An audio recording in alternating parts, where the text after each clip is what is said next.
Hello and welcome to Nick V Uncensored. Today we've got Lewis Herms, and today we're going to be talking about a tweet that Trump did on Gavin Newsom.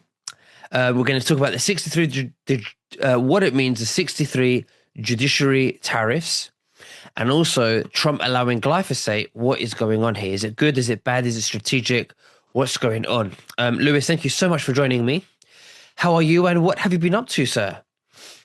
I've been on the campaign trail. Dun, You dun, dun. You have been, and it's very interesting that you have been because we're going to get into that. And the way we're going to get into it is, first of all, is Trump has tweeted or on Truth Social, "Wow, Gavin Newsom just dropped out of the presidential race, President DJT." Now, you're saying, because I spoke to you about this, Lewis, and you're saying that there's no reports of this online, is there? But Donald Trump has posted this on Truth Social. And I always say, well, Donald Trump knows more information. He's 5 steps ahead, and it's probably going to be headlines very shortly. What do you think about that? Well, one of three things. So either President Trump went into Project Looking Glass and he knows that Gavin Newsom's going to drop out. But on the serious side, he one or two things are happening, I believe. Either he knows the information ahead of time, and this is what's going to happen, which he's done hundreds of times now. Everybody says, "Oh, it's BS," and then it happens. Or he could be trolling Gavin Newsom, because I know they've got this troll fest going on back and forth where Newsom is always going after Trump on ridiculous things, constantly trolling him, looking like a child. So I think Trump may just be hitting back one time. So we don't know, but I'll lean to number two. President Trump knows ahead of time, and then Gavin Newsom will drop out, which would kind of make sense because going up and down state of California, nobody, even Democrats, have an appetite for this guy. They can't stand him. So the fact that he would be polling number one in a presidential race is lunacy. It does not even exist, right? There's nobody in California that likes it. And I talk to Democrats, and they're like, no way. They're so excited to get this guy out of here. Even Democrats do not like Even Gavin Newsom. Democrats. What's their reason when you ask them, like, well, because it's very interesting to know. Well, let me give you an anecdote to it, and then I'll tell you the reason. So when I turned in I'll give you two. Number one, during the recall election of Gavin Newsom, we polled 26 people, 26 out of 26. We had no idea what their political preference was. All said, we got to get the guy out of there. That's huge. Then when I turned in my papers, 4 people at the post office said, "Oh, we can't wait to get this guy out of here."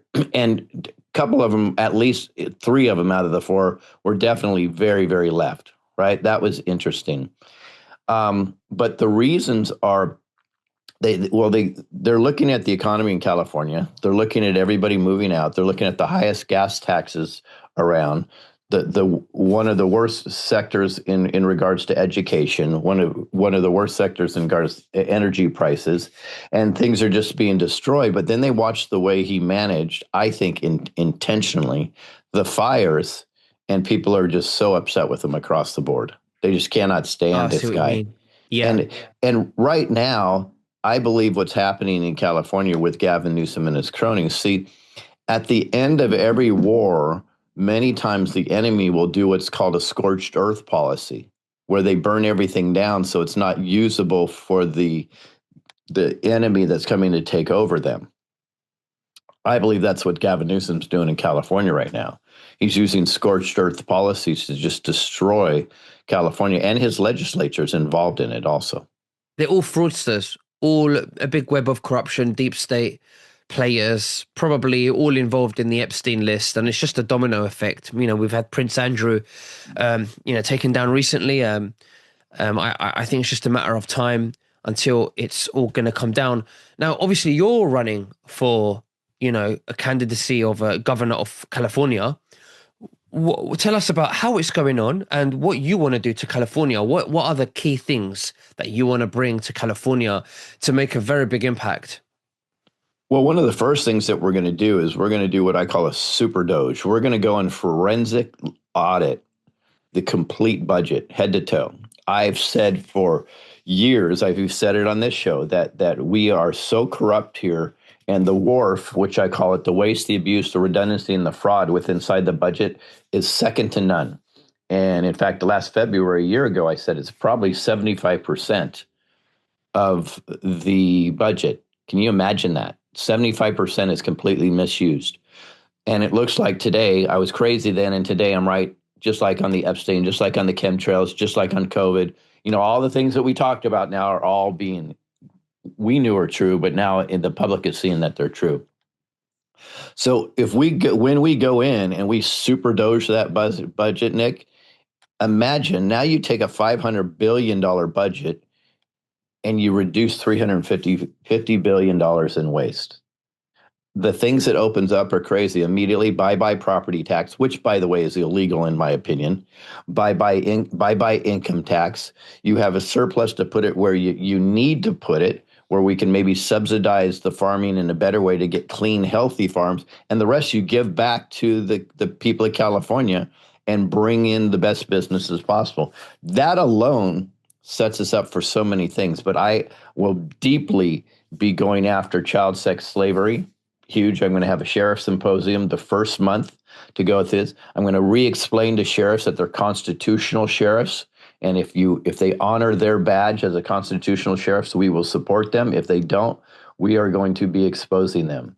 Those two things alone will fix everything. But then I'm going to be mega maha, and we're going to do some wonderful things in regards to the health of California, because we should be the healthiest state on the planet by far. We should be leading by example, not following from behind.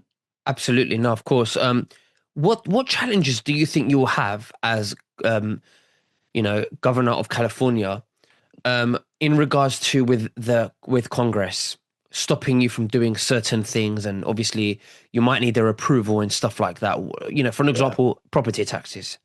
Yeah, well, the legislature is going to be a big deal, a huge deal, because they run a super majority in California right now of Democrats. But here's what we need to focus on, and we're gonna really go after this. Election fraud is real. We have the evidence. Now, when you prove election fraud is real, fraud vitiates everything. So what that does is that's going to get rid of, in my opinion, most of the legislature, and then we're going to be able to have a special election and reset that legislature the way the people want it. And that will be absolutely humongous. But in the meantime, I can do a lot of things. I have the ability to freeze funds on certain things, add funds to others, do audits, right? Help create some regulations. I can start a bill, but the bill has to pass through legislature. But what we're going to do to hold them accountable is I have a website called exposure.ca.gov that we're working on. And anytime we put together, say, a 2-page bill that talks about ending child sex slavery and how we can do it, if they vote against it, their name goes on the website, their face goes on the website, their phone number goes on the website, how you can get a hold of them, and we, the people, are going to be holding them accountable. I think they'll be standing outside their office protesting and putting pressure on them because we, the people, need to take over the government. We are the governor. We should be governing, not the employees that we look at as the employers. We need to flip that around. I'm an employee. When I'm in office, I'm an employee of the people, and I need to act like one. Absolutely. The thing is, with the government, we don't really have a government because it's been hijacked by a bunch of criminals. Yep. And what we're doing now is we need good, clean people like yourself who cares about the country, who wants to do the right thing. We want to take the criminals out. The Epstein list for me is a way of cleaning out a lot of things in the world. And yeah, this is what we need to do. And you're doing fantastic. And I want everyone to support Lewis if you can. The link's below in the description to support Lewis. If you need to make any donations to him, please do. Let's talk about the 63 judiciary tariffs. What is that about, Lewis? So there was a 6-3 decision in the Supreme Court, the SCOTUS, that decided that President Trump could not initiate these tariffs under what they call the IEEPA, and therefore they banished this tariffs. I believe they even talked about refunding the money. Trump immediately found a way around that, so that was fantastic. He was on it. Here's the challenge, though. It was a 6-3 decision against President Trump. What it did is it exposed three people within inside SCOTUS that I've been questioning for a while, and they're conservatives. So John Roberts, who we know is connected to Epstein, right? So he's the Supreme Court in the Supreme Court justice. He's their so-called leader. He's connected to Epstein. So that one wasn't a surprise. And then it also exposed Amy Coney Barrett. Well, she was actually, while the Haiti debacle and the earthquakes were going on and the Clinton Foundation, that's weird that my camera did that, huh? It does that every once in a while. Anyways, while the Clinton Foundation deal was going on, she was down there with her husband picking up two children from Haiti, right? She's a conservative judge, very concerned. She's also been financed through these groups that are actually anti-tariffs. Interesting enough, right? And then this is the big one. This is the turncoat moment for her. Although she's been kind of left of even Jackson in regards to that. And let me see if I can look at my camera real quick. I have to say, I love that picture of you on top of that cabinet, the one on the wall. Yes. So I'm exposing you to this now. Traveling on the Truth Tour, somebody painted that for me. It was so amazing. I love it. Right? It's great. You can see my tinfoil hats up there. Yeah. I can see it all. A lot. My wife's desk back there. There we go. There we go. So, anyways, so she's kind of been a turncoat in regards to that, and she's actually done a lot of weird decisions, even left of Jackson on the Supreme Court. But then there's Gorsuch, which this guy's amazing. He's been doing the same thing, but on the tariffs, he went against President Trump again. And it doesn't make sense until you look into his background. And there's a couple of people that have been in a battle with President Trump, just happen to be the same ones that recommended him to President Trump, and has been financing this guy's ways forward. So I believe those could be three deep state actors that are being exposed again on SCOTUS. So we'll see what happens. But we are in very, very interesting times. Interesting. Absolutely. Now, I've heard a few people complain about why Trump is allowing glyphosate. What do you think is going on there? And for those who don't know, can you explain what glyphosate is as well, please, Lewis? Yeah. So it's when they spray the chemicals, it's supposed to be used to protect us from bugs and so on and so forth, and get a better yield from crops. And it's got some horrible side effects that we can see, possibly as much as cancer. And I know that Secretary Kennedy was and is against glyphosates. So what happened is President Trump actually signed into law that not only are glyphosates are going to be good, but we will be protecting the companies that are spraying them. And in essence, they're going to be immune. So my triggered response is to get upset. And then I really thought about the way President Trump works, right? There's got to be something going on. And what it really is he's bringing it back so the Chinese can't be involved. And it's all going to have to be in-house made glyphosates inside of the United States, which temporarily will protect us. Because, in fact, Bobby Kennedy made a post today, and he says that we use roughly 25% of the pesticides on the planet, even though we're only 4% of the population, right? Mm-hmm. And he made a good point. He says if these inputs disappeared overnight, our crop yields would fall, food prices would go through the roof, right? And we would experience a massive loss of farms beyond what we were witnessing today, and it would be disastrous. We may not even be able to recover.